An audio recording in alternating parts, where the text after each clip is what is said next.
I came up from the blocks, banging flaming Glocks. My name it rang a lot. Gorilla, orangutan, I'm not. Them pages changed the plot. Stay dangerous, blazing shots. Now it's stay blameless. We rearranged our game for yacht. And now we standing on them blocks. Rain cold. All right. So what kind of questions you got? Oh, you said you were ordained. That's right. That's who that was. Salakia, bro. My bad, bro. Give me 1 second right here. You come over here. Come on over here. You said you were ordained. Yes, sir. What ordained to do what? I'm a minister. You're a minister? I see you smoking a cigarette? Fortunately, but we're not all perfect. How hard would it be for you just to put that cigarette down? If I really put my mind to it, because we have free will. You have free will? That's the biggest superpower God gave us. He gave us free will? So I got a question, right? Let's just say, right here in Newport News, we can say that there's a certain amount of crime that goes on in the area. Can we not say that, right? We can agree on that. Oh, we can agree on that, right? So, somebody gets shot, right? Somebody gets shot in the middle of the night. Did they have free will? Did they want that bullet to hit them? No, that's not what I mean by free will. When I mean the free will, I mean of choice. You got a choice. We do. You have a choice? Who guides and directs your steps? God directs the steps. So you tell God where you're going to go and what you're going to do? Not all the time, no. Has there ever been a time where you got up and said, hey, I'm going to go to the mall. I'm going to the mall today. And for some reason, something else happens and you never make it. Yeah. So you didn't have free will. Well, sometimes things happen. But free will is a choice. But sometimes things happen, which would be you not having control, and somebody else, being God, has control, and he decided that he didn't want you to go somewhere else. So you don't have free will. Yep, go ahead. It's the book of Isaiah chapter 63, verse 17. O Lord, why hast thou made us to err from thy ways, and harden our heart from thy fear? Return for thy servant, return for thy servant's sake the tribes of thine inheritance. Right. So the point is that God is the one who hardens hearts. He's the one that hardens hearts. He's the one that changes directions.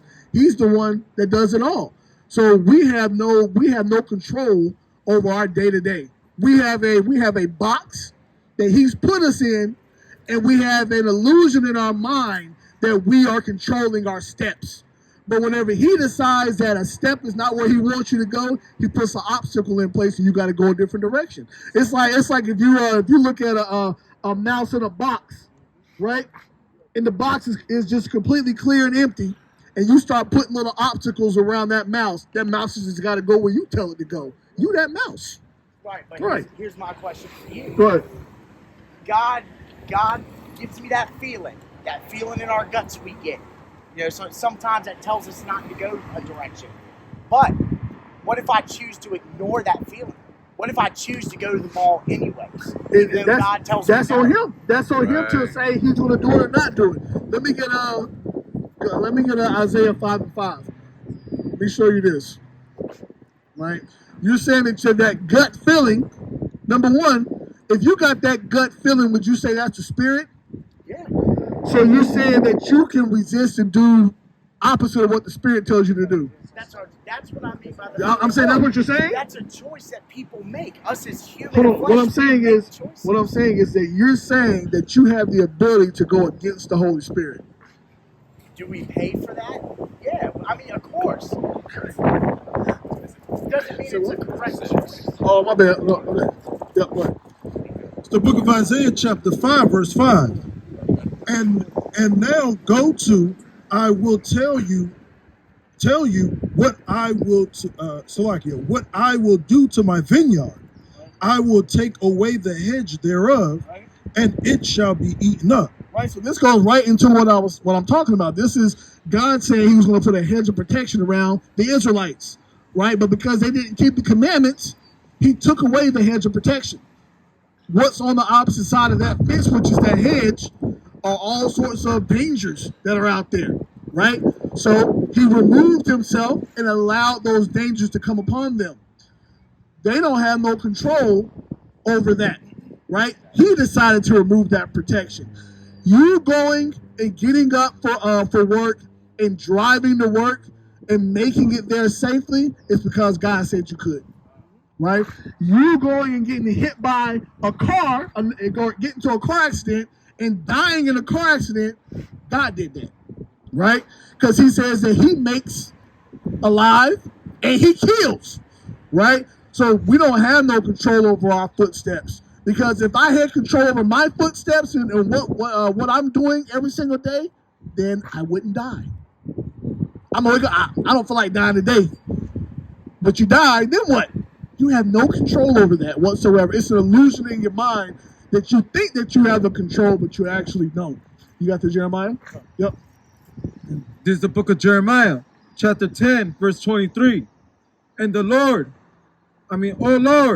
I know that the way of man is not in himself. Right? The way of man is not in himself, because God is the one that makes you and gives you every direction that you take. Right?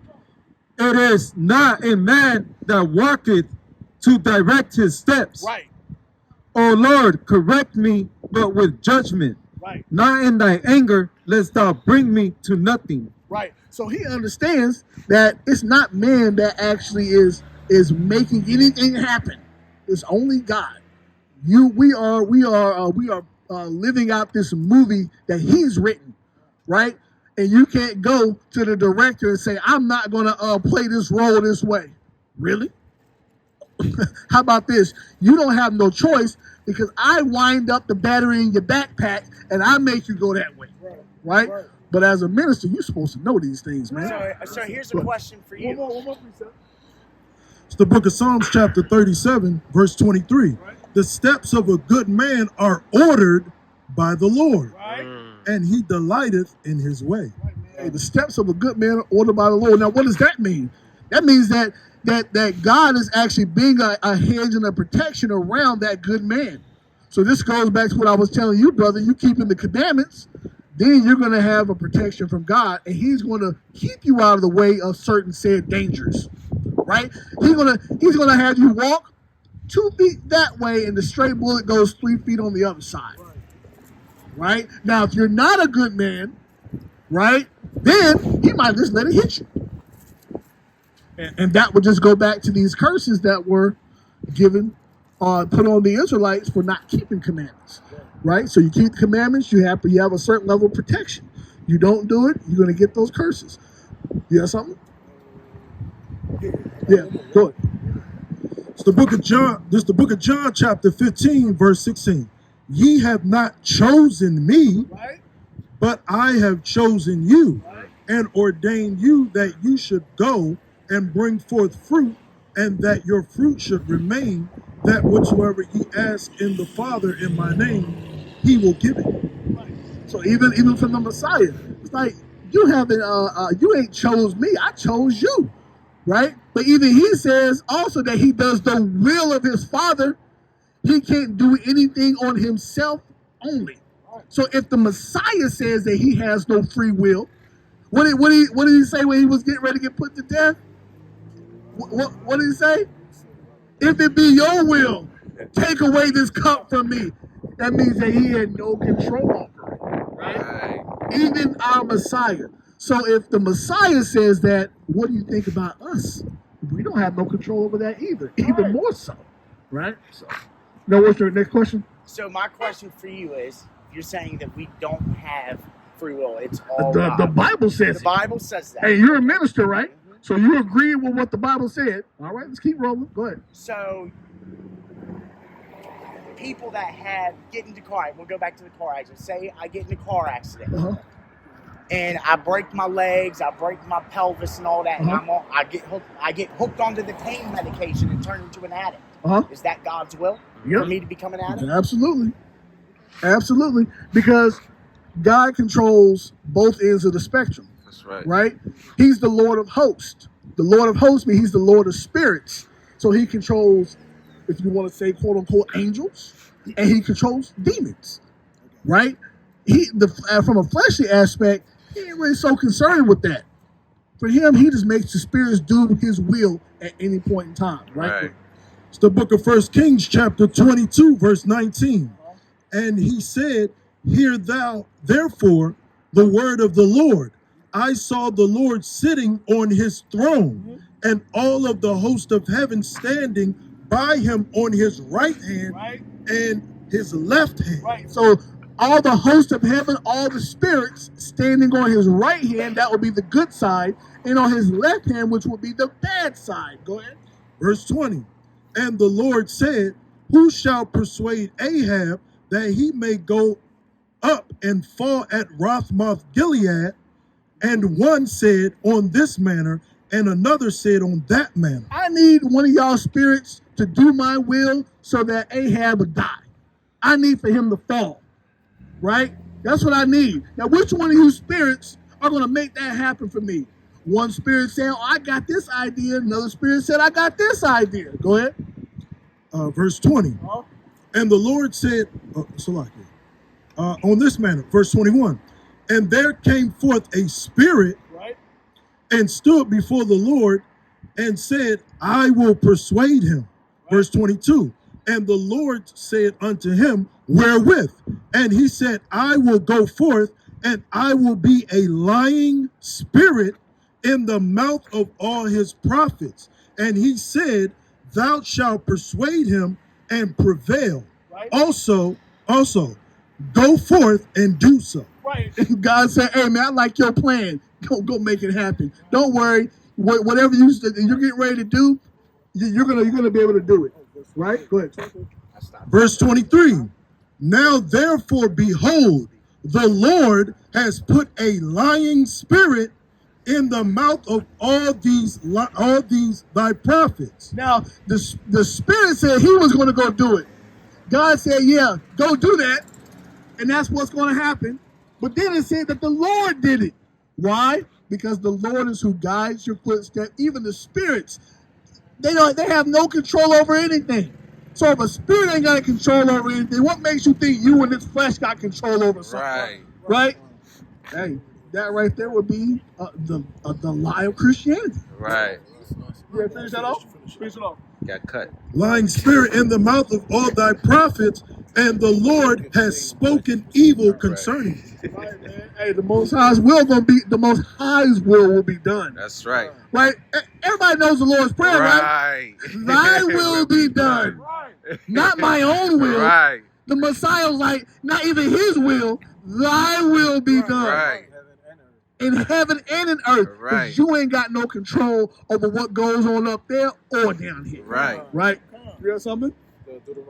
Yeah, let me get that. There's the book of Deuteronomy, chapter 32, verse 39. See now that I, even I, am he, Right? and there is no God with me. Right? Ain't nobody can touch me. There ain't nobody on my level. He is the Most High God. He created all the lesser gods, all the spirits. He created all of them. Go ahead. I kill. Right? He does what? I kill. Right? And I make alive. He kills and he makes alive. Right. You ain't got no, look, man, you might think you're going to walk across this dang on road right here, and somebody come pull up in a goddamn in a Ferrari. God damn, I ain't see that Ferrari. I know, but the Most High saw it. Right. Right? Right. He kills and he makes alive. Right. He'll do it however he want to do it. Go ahead. Right. I wound. Right. And I heal. And then he talk about if you got into an accident and you broke a leg and you did this and you got put on IV and the next thing you know is you was addicted to the pain medicine. Yeah, because he did it to you. Go ahead. Neither is there any that can deliver out of my hand. Hey, and if he want that thing to happen to you, ain't nobody do nothing about it, man. Right? So I don't know what he was talking about. Right, go ahead.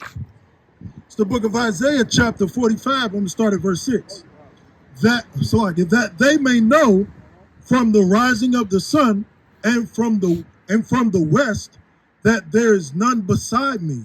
I am Yahweh, and there is none else. Verse 7. I form the light. I create darkness. I make peace, and I create evil. I, the Lord, do all these things. Right. The Most High God does everything. That's right. Right? He does all these things. We can't resist the will of God. What kind of God? What kind of God would you serve? Would you have if he was a God that couldn't control everything? Right. Sounds like a God of one of the other nations to me. Right.